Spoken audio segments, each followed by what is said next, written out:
Hello guys, what's up? So in this video I'm going to show you how you can find this palm reader filter on Snapchat. So this is the filter. To get this filter you can visit this website.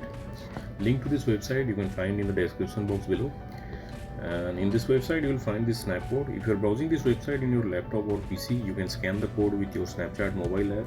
And if you are browsing this website in your mobile, just tap on the code and open with Snapchat.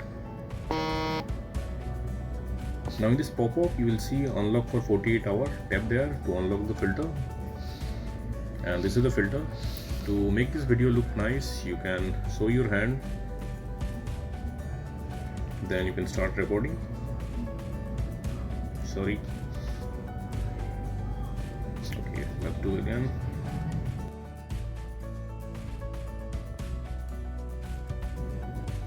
And that's it. So that's it guys. Likewise you can get this filter and use this filter on Snapchat. So thanks for watching the video guys. See you in the next video.